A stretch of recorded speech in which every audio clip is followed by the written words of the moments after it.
whenever he puts it up, I'll You're on. Okay. So today I wanted to do a message from Daniel. So if you want to turn, if you have your Bibles, you can turn there now. But before, it's going to be in Daniel 6, but before I start reading it, I kind of wanted to go over the background of everything and just explain who Daniel is and all the parts leading up to where we're going to be at so you understand what we're looking at in the context of it. So I looked it up, and Daniel literally means God is my judge. So meaning that he looked to God over man in everything he did, whether it be the way he ate, interpreted dreams, prayed, etc. And he lived his life by prayer because he believed what God had to say and do before anyone else. And so because he was more important to him because God was his judge. And so throughout Daniel, we see Daniel and a couple other characters. First thing we see is Daniel and his friends are taken into captivity by King Nebuchadnezzar, but he still serves him well and remains faithful to God the entire time.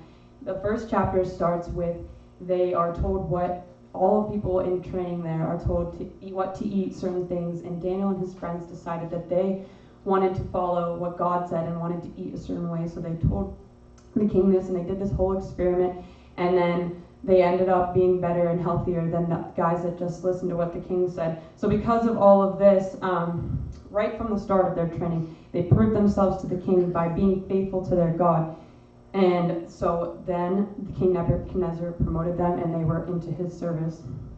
Then King Nebuchadnezzar was having these dreams, and he called in all kinds of magicians and sorcerers and all these kinds of people to help figure out the mystery of his dream and what it means, but no one could interpret it. So he called Daniel in because he heard that he could do something like this. So Daniel was able to understand the king's dream only because of the knowledge that God had given him. And so Daniel explained one of his dreams he had, that there was basically going to be 4 kingdoms that came after him, and they were all going to be divided and they were all going to fail, but there would be this 5th kingdom that would prosper. And Daniel was able to explain that this 5th kingdom was God's kingdom, the kingdom of heaven, and that this kingdom would last forever, it would not fail, it would not be divided.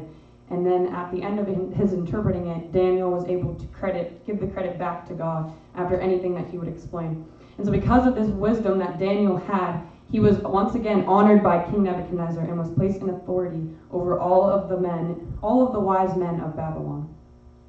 And then you skip ahead, and there's the famous story of Shadrach, Meshach, and Abednego, where King Nebuchadnezzar sets up this huge statue and he tells them to bow down to it, but these 3 men decide that they're not going to bow because they will only worship one God, and they didn't care what the consequences were, and they were thrown into this fiery furnace, and they should have been dead from the minute they were even near the door of it, but they didn't because God was there with them and protected them from that. And then King Nebuchadnezzar was able to see the power of God, and these were Daniel's friends.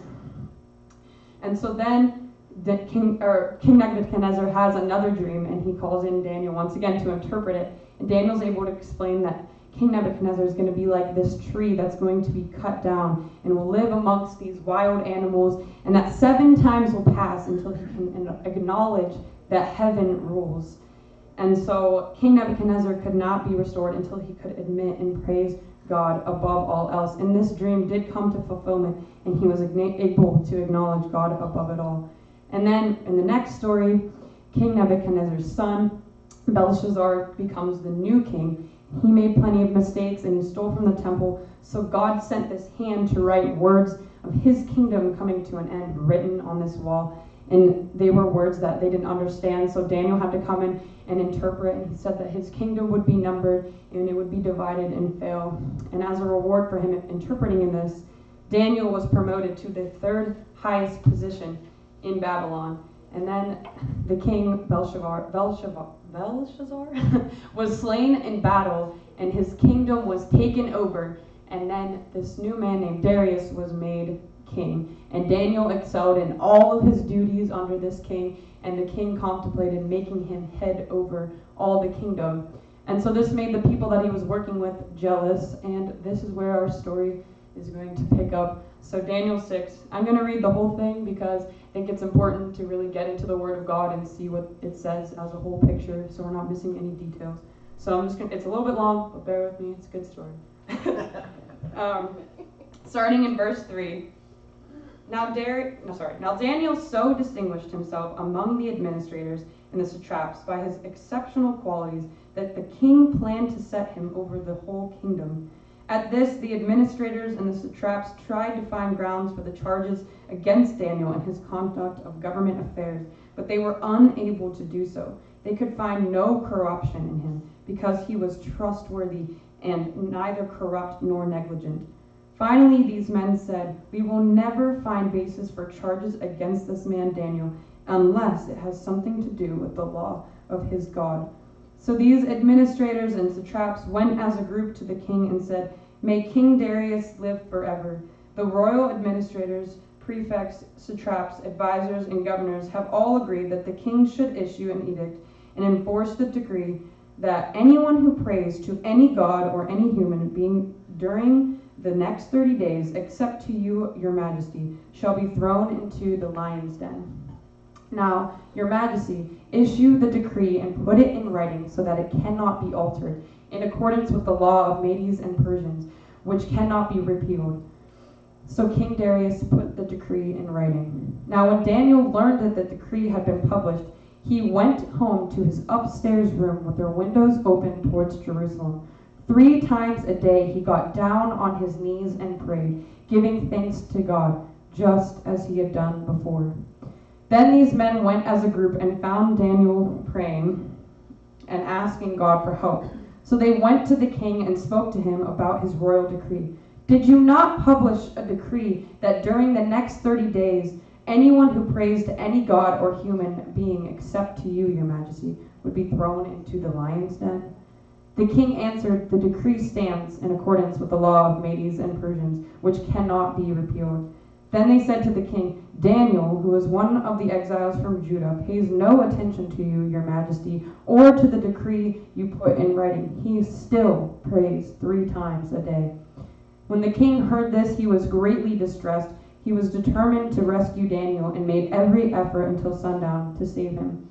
Then the men went as a group to King Darius and said to him, "Remember, your majesty, that according to the law of Medes and Persians, no decree or edict that the king issued can be changed."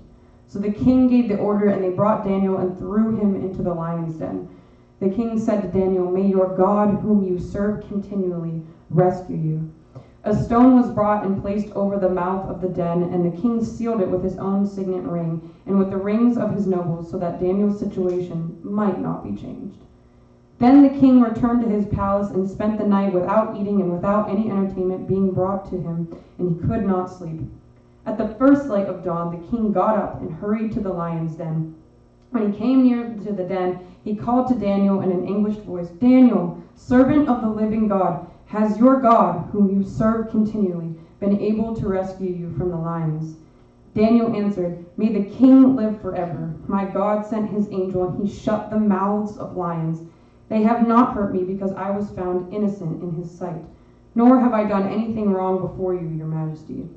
The king was overjoyed and gave orders to lift Daniel out of the den. And when Daniel was lifted from the den, no wound was found on him, because he had trusted in his God. At the king's command, the men who had falsely accused Daniel were brought in and thrown into the lion's den, along with their wives and children. And before they reached the floor of the den, the lions overpowered and crushed all their bones. Then King Darius wrote to all the nations and people of every language in all the earth, "May you prosper greatly.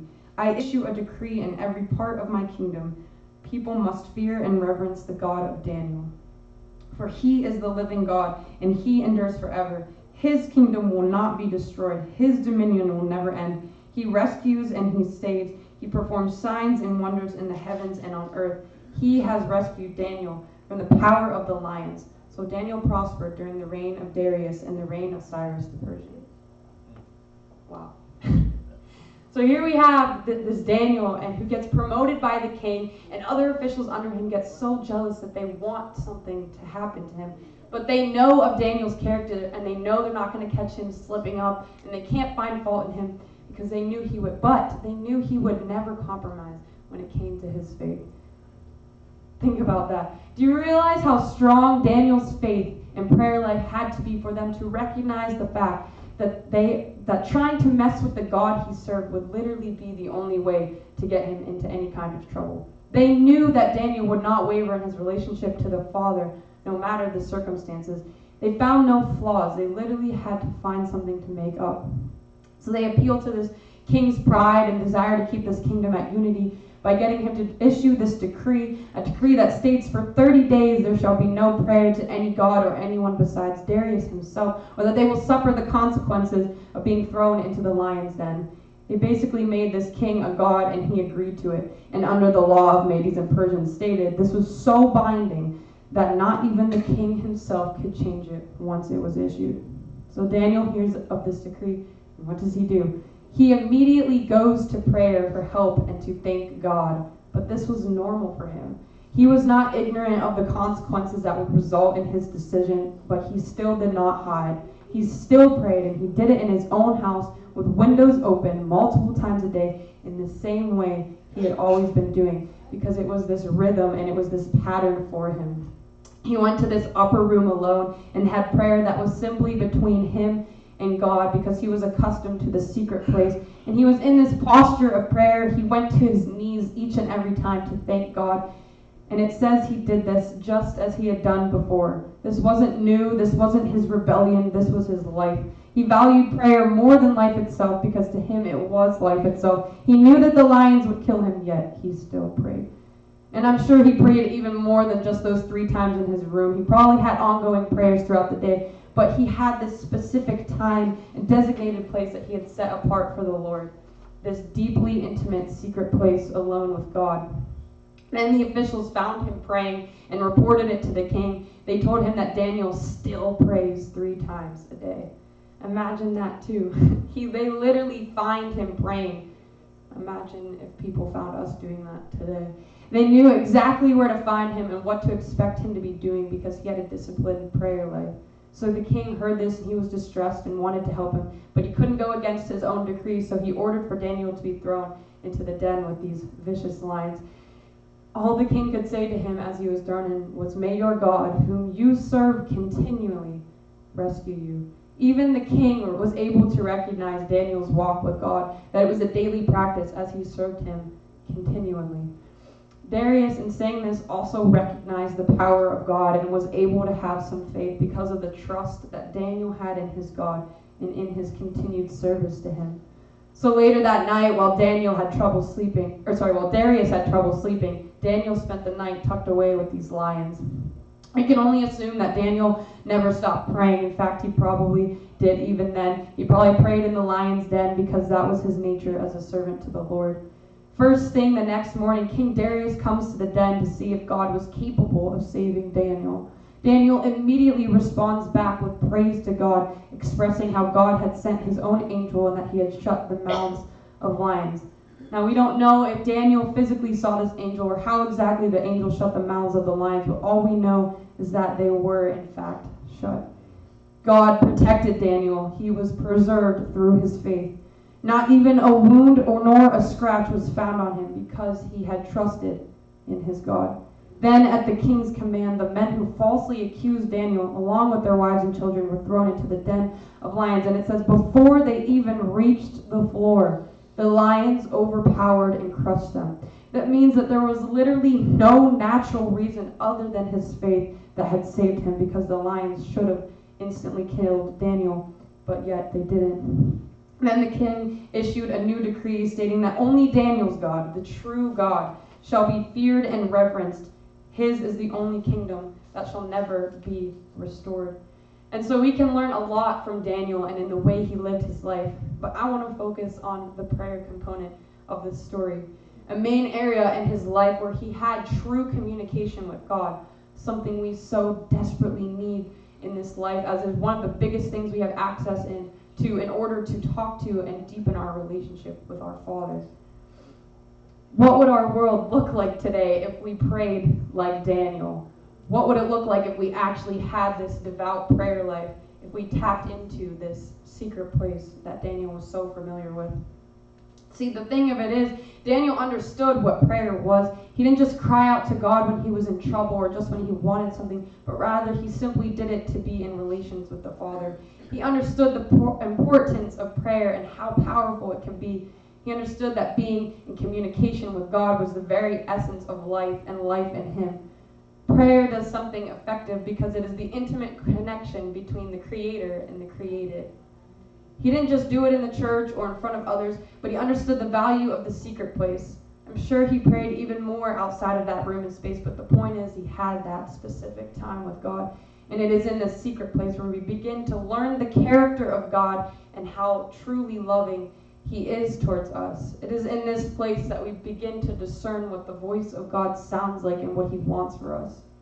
Jesus even explains this concept to his disciples when he's discussing prayer. It comes in Matthew 6 in verses 5 and 6 when it says, "When you pray, do not be like the hypocrites, for they love to pray standing in the synagogues and on the street corners to be seen by others. Truly, I tell you, they have received their reward in full. But when you pray, go into your room, close the door, and pray to your Father who is unseen. Then your Father who sees what is done in secret will reward you." These verses aren't saying that it's bad to pray in public, but it's simply saying that, one, you shouldn't just be praying to be praised by others, and two, it is essential to set a time, that private time, to develop and grow your relationship with God. And then Jesus teaches them how to pray and sets up this structure and pattern like prayer of what it can look like for them. And then Jesus himself was also an example as to what prayer in the secret place was supposed to be, because Jesus was a busy man. He was constantly doing ministry. Big crowds followed him. It was pretty hard for him to get alone, yet he did. In Mark 1:35, it says, "Very early in the morning, while it was still dark, Jesus got up, left the house, and went off to a solitary place where he prayed." With everything going on and the chaos that seemed to always be chasing after Jesus, Jesus still chased after God and was able to find this secret place. This secret place I keep talking about is the one-on-one intimacy with God that we can have by seeking out time alone with him. Psalm 91:1 says that, "He that dwelleth in the secret place of the Most High shall abide under the shadow of the Almighty." There is safety in the secret place. God's presence is in the secret place. Actually getting to know God and the deep personal love that he has for each and every one of us is often found in the secret place. When we give the chance to hear from God in the whisper and in the quiet, when we get away from everything else and make time for him. And both Daniel and Jesus understood this concept because there is value in the secret place. So again, I'm asking, what if we did this? What would our world look like? Imagine having that kind of trust in God that we make prayer more important than life itself because it connects us with the one who made life itself possible. Going to this secret place to have a kind of prayer life that is just more than just sitting in the hospital waiting room or when you really need something. Yes, those prayers are heard, and yes, they are important, but what if we set aside real time to be with God every day, even when life gets busy, actually, especially when life gets busy. Daniel was basically second in command to the king, and I know he had many responsibilities, yet he still made time to be with God, and he made that the forefront. For everything he could do would stem from that anyways. The kind of relationship that Daniel had with God by prayer and trust and faith is literally what saved him from death from the lions, and he was willing to risk it for that. I don't say this to condemn you if you don't pray often or if you haven't discovered this secret place. I say it as an encouragement or as a challenge to try to start setting apart this time for him. It doesn't have to be this chore. God already knows you and every detail there is to know, but he wants you to spend time with him. He gives us each and every breath and every minute, and maybe we could just dedicate a few of those minutes and breaths back to him. Or maybe you're sitting here and you already have an established, pretty healthy prayer life. Then this is an encouragement to grow in that. Deepen that relationship with the one who made you. Find out what he's saying to you in that quiet place. And even when the chaos surrounds you, you can have access to that secret place. So Pastor Mike talked about how I was serving at this camp this summer. And this is a topic that we talked about a lot. From the first week of training, we talked about the secret place. And I'm like, what is that? What does that mean? And he said that we were going to pray there more than we ever have in our lives, and that there was going to be a lot of chaos. And I only had about 40 minutes off a day, so he really wasn't kidding. It was really busy, and it was really impossible to get that time alone. But he's like, you can still tap into that secret place and get alone with God even when everything is surrounding you. And it was something that we really learned this summer. Like, what if I was at the pool with the kids, I would be praying in my prayer journal or whatever it was, that you could find that alone and intimate moments with God, even when kids are screaming in your ear at 1 a.m. that you can find this secret place.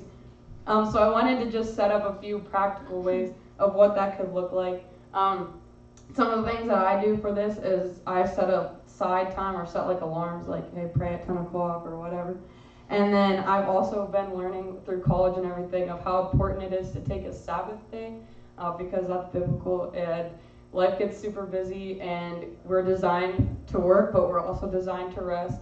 And so having just that day to take a pause and to rest and just soak in what the Lord has for you, maybe even maybe you can't have the whole day, maybe just an hour, but finding those times and being intentional about it, and maybe finding those places. The secret place isn't a physical place, but it can help if you sometimes, like, if you're surrounded by nature or a secluded space where you just can get alone, because it's kind of hard these days, but being free from distractions, turning off your phone, not having everyone in your ear, but just ways to start praying as well. One of the things that I do is I look at the Lord's Prayer and just how that whole pattern is set up. It starts with like praising God and then asking for what you need and then asking for God's will to be done rather than your own, and just following that kind of construct. And then just talking to God about your day, and just asking for what direction He has next for you, what you should be paying attention to, and what you can learn that God is teaching you. And then the last thing that I do for it is I have this like prayer journal, and because if you're anything like me, I'm terrible at focusing, so I have to write literally everything down or I'll forget. So that's how I started deepening my prayer life. Is just I started out with like maybe a page a week, and now I can usually get about 4 pages in a day if I make the time for it. And just being able to go back and look at and read of all that God has brought you through or grown you into. So it's really cool to see that. So those are just practical examples, but I want us to be more like Jesus and the example that Daniel provides, and to make God a priority to spend time with. And that maybe we can fit our life into prayer rather than prayer into our life. That we can truly make prayer everything and discover the secret place for ourselves. So if we could pray together. Dear Lord, I thank you so much for today. I thank you for what a beautiful day it is outside. I just thank you for this opportunity where I can come and speak at this church to your chosen people. I thank you that I was able to bring the word, and thank you for trusting me with that. I pray that each of us here got something from this message, that you were speaking to them, and I just pray that we'll be able to deepen our prayer life throughout this week and beyond, and just tap into what it can look like to grow our relationship with you. So Lord, I thank you so much again, and we love and praise you.